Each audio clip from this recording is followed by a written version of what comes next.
네, 오늘 에스라 9장을 함께 보시겠습니다. 오늘 에스라 9장은 이제 에스라가 회개 기도하는 내용이 이제 나옵니다. 이스라엘 백성들이 이제 포로로 끌려갔다가 이제 귀국을 하게 됩니다. 본국으로 돌아오면은 어때야 될까 이 마음이. 저 같으면 참 기뻤을 텐데 그런데 실상은 그러지 못했습니다.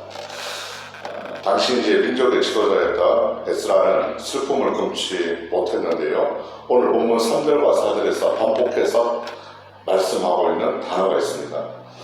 그는 참으로 기가 막혀 통곡하며 땅바닥에 주저앉을 수밖에 없다. 이렇게 그런 심정을 이렇게 말씀하고 있습니다. 과연 에스라가 기가 막혀가지고 그렇게 땅바닥에 주저앉을 수밖에 없는 심정이 어땠을까요? 에스라가 기가 막혀서 옷을 찢고 그렇게 머리털을 뜯으면서 슬퍼하며 하나님께 회개 기도했던 이유가 바로 백성들의 죄 때문이었습니다. 에스라는 예루살렘으로 다시 돌아오게 되어서 너무 기뻤습니다. 정말 행복했습니다. 그러나 당시 스룹바벨의 통치 아래서 1차 귀한 백성들이 하나님의 말씀을 어기고 순종하지 않았다는 그런 소식을 듣게 되죠. 그래서 무척 슬퍼합니다. 그래서 오늘 보면 5절을 보니까 이렇게 얘기합니다. 하나님께 저녁에 예배를 드리면서도 에스라는 근심하며 옷을 찢고 애통해야 합니다. 그런데 오늘 앞에 3절에도 보시면은 그런 옷을 찢고 통곡했습니다. 얼마나 백성들로 인해서 슬펐으면 그렇게 또다시 반복적으로 기가 막혀서 땅바닥에 그냥 주저앉고 심지어는 예배를 드리면서도 슬퍼하고 있습니다. 이스라엘 백성들은 우리가 다 알다시피 거룩한 하나님의 구별된 백성입니다. 거룩하신 하나님의 자녀가 이방 족속들과 통혼하는 일이 생겨납니다. 지금 여기 상황은 이스라엘 백성들이 이제 두 번째로 2차로 이제 귀환할 때입니다. 2차로 돌아온 사람들에게는 부푼 꿈을 갖고 옵니다. 예루살렘에 돌아와서 이제부터는 하나님을 내가 잘 섬기겠다. 그런 열심을 가지고 있었거든요. 그래서 이제 2차로 귀환한 후에 한 일이 있죠. 성전을 손봅니다. 오랫동안 집을 비워뒀으니까 성전을 손보고 또 번제를 드리게 됩니다. 그런데 이제 1차로 끌려갈 때 보면 포로로 끌려간 사람들이 있는 반면에 남아있던 사람들이 있었습니다. 그런데 그들 1절에 보니까 그 사람들이 뭘 했냐면은 가나안의 여러 이방 민족들인 햇사람, 또 여부스, 또 암몬, 애굽과 아모리 뭐 이렇게 이방 사람들이죠. 이방 사람들을 따라서 가증한 일을 하게 됩니다. 오늘 본문에서 보면 가증한 일이 어떤 것일까? 2절에 보면 이렇게 얘기합니다. 거룩한 백성들이 이방 사람들과 서로 섞여 통혼하는 일이었습니다. 그 일에 먼저 앞장서는 사람들이 누구냐? 방백들과 고관들이었습니다. 이 방백들과 고관들은 바로 지도자들과 관리들입니다. 앞에서 일하는 사람들. 하나님은 백성들에게 이방인들의 가증한 풍속을 따르지 말고 거룩함을 지켜라 이렇게 말씀하셨죠. 그래서 그걸 지키기를 바라셨고 또 하나님께서 그렇게 말씀하셨지만 결국 백성들은 하나님의 말씀을 수용하지 않았습니다. 이방인들과 섞여가지고 하나님을 향한 거룩한 신앙을 저버리고 또 우상을 따르는 죄를 짓게 되죠. 이들을 볼 때 에스라는 정말 큰 충격을 받지 않을 수 없었을 것입니다. 그러나 에스라가 더 큰 충격을 받은 이유가 있습니다. 뭘까요? 바로 죄의 심각성을 인식하지 못한 것입니다. 거룩한 백성들이 이방인의 가증한 풍습을 따라 행한 것이 잘못되었다는 것을 그들이 인식하지 못한 것에 따른 큰 충격을 받게 됩니다. 너희들이 하는 행동이 죄라는 것을 알지 못합니다. 하나님의 거룩한 백성들이 민족의 순수성을 지키지 못하고 더럽혀져 이방 족속들과 통혼하여서 섞이게 되는 것이 죄라는 것을 백성들은 깨닫지 못하게 되죠. 그런 일을 듣게 된 에스라가 한 행동이 바로 옷을 찢고 머리털을 뽑고 무릎을 꿇고 손을 들고 6절에 보면 하나님께 기도합니다. 오늘 6절 다시 보시면 이렇게 얘기하죠. 말하기를 나의 하나님이여 내가 부끄럽고 낯이 뜨거워서 감히 나의 하나님을 향하여 얼굴을 들지 못하오니 이는 우리 죄악이 많아 정술이 넘치고 우리 허물이 커서 하늘에 미침이니라 그랬습니다. 참으로 에스라는 하나님 앞에 기가 막혀서 얼굴을 들 수 없는 상황입니다. 백성들로 죄로 인해서 부끄럽고 낯이 뜨거워서 거룩하신 하나님 앞에 감히 얼굴을 들지 못하는 그런 심정을 토로하고 있습니다. 에스라는 어떤 사람입니까? 지도자입니다. 지도자로서 백성들의 죄를 대신해서 하나님께 회개 기도하고 있습니다. 물론 에스라가 잘못한 것은 없지요. 그렇지만 에스라는 민족의 지도자로서 백성들의 큰 범죄가 선지자의 책임이라고 통감하면서 회개합니다. 백성들의 죄를 나의 죄로 여기면서 통회하며 기도하게 되죠. 비슷한 사람이 있습니다. 느헤미야도 그랬고 다니엘도 그랬듯이 에스라도 지도자이기 때문에 백성의 죄를 위해서 가슴 아파하며 눈물로 기도하는 그런 진정한 지도자의 모습을 우리에게 보여줍니다. 올바른 지도자라면 함께 가슴 아파하면서 진정으로 회개하는 모습이 있어야 될 것입니다. 오늘 성경으로 보면은 여기는 지도자들뿐만 아니라 에스라와 함께 슬픔을 같이 나눈 사람들이 있습니다. 그 사람들이 누구냐면 거룩한 경건한 자들입니다. 죄를 죄로 인식하지 못하는 사람들이 있는가 하면은 반면에 오늘 4절에 보시면은 에스라가 슬퍼하고 있을 때 함께 한 사람들이 있습니다. 그들도 함께 에스라에게 모여들어서 저녁 제사 드릴 때까지 그 시간들을 함께 있어주면서 아파했습니다. 간절히 바라기는 저와 여러분이 이런 사람들이 될 수 있기를 바랍니다. 함께 슬퍼하고 죄로 인해서 무뎌진 이 백성들의 모습에 분노하고 하나님을 경외하면서 진리를 따르는 자들이 되어야 할 줄로 믿습니다.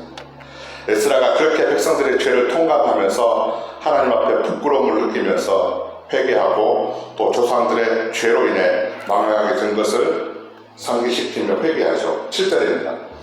우리의 조상들이 망한 날로부터 오늘날까지 우리의 죄악으로 인해서 하나님의 얼굴을 부끄럽게 했다 얘기합니다. 저는 이것을 한마디로 이렇게 여겼습니다. 하나님의 얼굴을 먹칠했다. 하나님의 자녀들은 하나님의 이름을 높이고 영광이 되어야 되는데 백성들이 행한 그런 일들은 어땠습니까? 하나님의 백성으로서 언약을 어기고 또 우상을 숭배한 까닭에 하나님 보시기에 부끄럽고 또 민망해서 하나님 이름에게 먹칠하게 된 것을 에스라는 진정으로 회개하고 고백합니다. 저와 여러분 역시 하나님의 거룩한 자녀임을 믿습니다. 그렇다면 우리는 어떻게 해야 하나님의 얼굴에 먹칠이 아니라 영광이 될까요? 그것은 바로 하나님의 말씀에 바로 서는 것입니다. 우리에게 베푸신 예수 그리스도의 은혜에 의지해서 믿음으로 거룩한 백성으로서 살아가는 것인 줄로 믿습니다. 우리가 살아가는 이 세상은 어떤 곳입니까? 마귀가 빈틈을 찾아서 두루다니며 성결차를 찾는 곳입니다. 그러니 우리는 늘 말씀에 바로 서고 또 성도의 거룩함을 항상 지켜야 할 것입니다. 저와 여러분은 오늘도 우리는 생명의 말씀 또 진리의 말씀에 순종해야 합니다. 그럴 때 하나님께서 순종하는 자에게 약속하신 큰 복이 있습니다. 오늘 나옵니다. 우리가 읽지는 않았지만은 12절을 한번 보십시오. 오늘 본문 12절을 보시게 되면 이렇게 시작됩니다. 그런즉 시작을 합니다. 그런데 그 한 4-5줄 밑에 가시면 구하지 말라 그래서 그리하면부터 한번 보시겠습니다. 그리하면 무슨 얘기입니까? 하나님의 말씀을 순종하면 이런 복이 너희에게 주어진다는 겁니다. 그리하면 하나님의 말씀을 순종하면 어떤 복이 나올까요? 너희가 왕성하여 땅의 아름다운 것을 먹으며 땅을 자손에게 물려주어 영원한 유산으로 물려주신다는 하나님의 약속이 기록되어 있습니다. 할렐루야. 하나님께서 이스라엘 자손에게 약속하신 이 복이 오늘 우리에게도 동일함을 믿습니다. 이 복은 하나님의 말씀을 지켜 따를 때 하나님께서는 주시겠다고 약속하셨습니다. 하나님의 자녀로서 거룩함을 지킬 때입니다. 그리하면 이 복을 주시겠다입니다. 하나님 말씀 듣지도 않는데 아이들이 엄마 말씀 듣지 않는데 아빠 말씀 듣지 않는데 주시지 않습니다. 하나님의 자녀들도 이 복이 하나님의 말씀을 순종하면 주신다고 하셨습니다. 그런데 우리 한번 생각해 보기를 원합니다. 죄라는 것이 이 기준이 어디일까요? 죄가 무엇인지는 어제 우리 강사 목사님께서 잘 말씀해 주셨죠. 바로 반역을 비켜나는 것, 하마르티아라고 말씀을 들었습니다.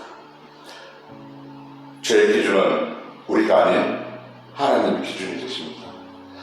이스라엘 백성들은 그런 죄를 자각하지 못했습니다. 이것이 에스라의 큰 슬픔이었습니다. 우리가 날마다 기도할 것이 참 많죠. 새 성전을 위해서 건축도 위해서 기도해야 되고, 가정을 위해서, 개인을 위해서, 또 가정을 위해서, 교회를 위해서, 또 여러 가지 또 기도할 것이 많습니다. 하지만 우리가 이것 하나는 기도했으면 좋겠습니다. 오늘 에스라의 큰 슬픔이었던 죄를 볼 때 우리의 기준이 아니라 하나님의 눈으로 기준이 되어서 그 죄로 볼 수 있기를 구하시길 바랍니다. 죄를 거룩하신 하나님의 기준으로 볼 수 있도록 기도하십시오.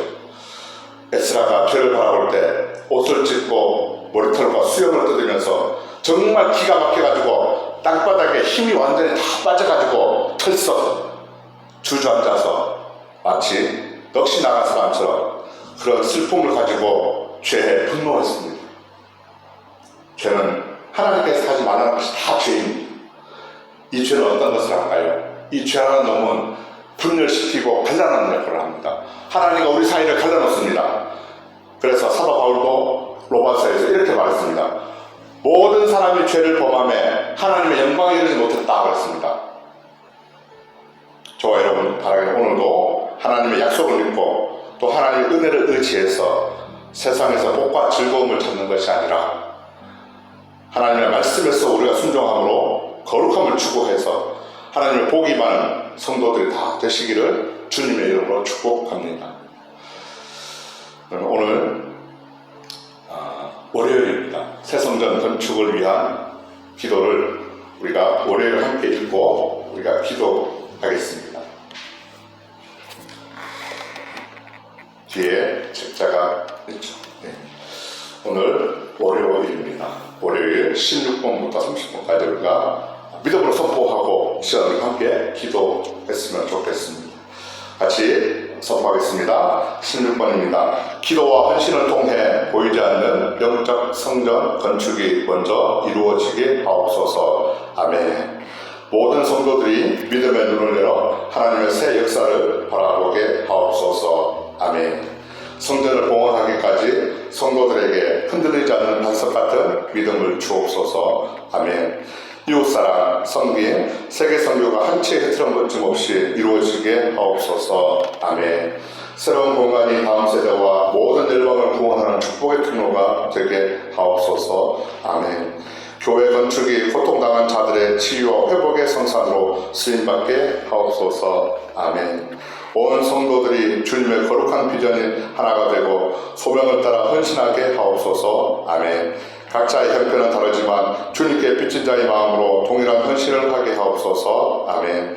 성도들이 물질을 드릴 때마다 세상에 줄 수 없는 감격과 기쁨을 누리게 하옵소서. 아멘. 성도들이 땅에 기름진 복을 받아 약속한 복 모든 헌신을 넉넉히 감당하게 하옵소서. 아멘.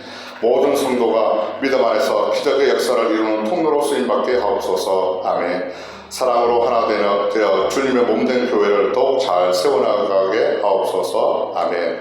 주님이 피로 사신 교회를 더욱더 사랑하게 하시고 서로를 돌아보게 하옵소서. 아멘.